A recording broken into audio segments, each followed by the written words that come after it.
Africa Content TV.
We shot it 10 million naira. I want it back 250. You know it. Our parents can not shake any care. When you are my papa, I'm not going to lie to you. Oh, tell me, Cherry, no camera, you tell no eye. It's over.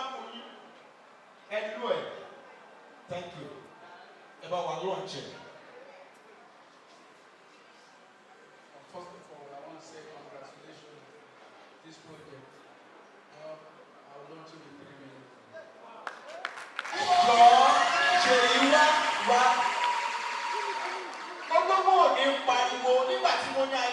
$10 million. He said I will launch it with 3 million naira. Sheyi, buy me a show of the logo. Ohun tó ṣẹ̀ṣẹ̀ ń ṣe aṣẹ́wó mi dà bọ́sibí náà. Mo ká sí ọ̀rọ̀ ajé ẹ̀. Alájì ọ̀làsíkò. Ó kì í. Àwọn náà ni wọ́n fẹ́ lọ́ọ̀tì dúró báyìí kó kúnlẹ̀ síbí. Dábì, òkìgbà tí mo máa dé ní Amẹ́ríkà sà, tá a wà ní Eastern Texas, èmi. Ẹ bá mi lọ́ọ̀tì sinimá yìí. Germany àti Kadio. Germany Alex Good, Alex Clark, into the village. This is shock. Let's go, danke. I've been to Germany for 7 times. Kadio. Ẹ jọ bá mi lọ́ọ̀tì sinimá yìí fún ọmọ yìí 10 million àti pa 7.5. Ètò kù. Ẹ̀yà sẹ́wọ́dà ẹ̀sùnmọ́ Germany. Oh, you tell about who contributes that you are.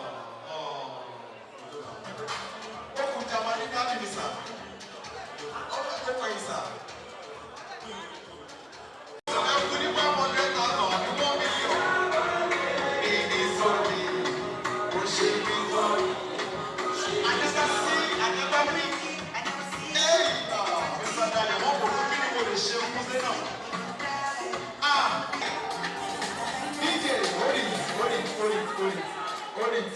Hold it.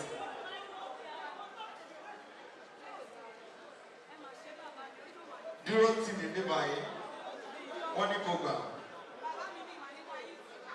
Mr. Dayo, Ìjẹ̀bú lórúkọ.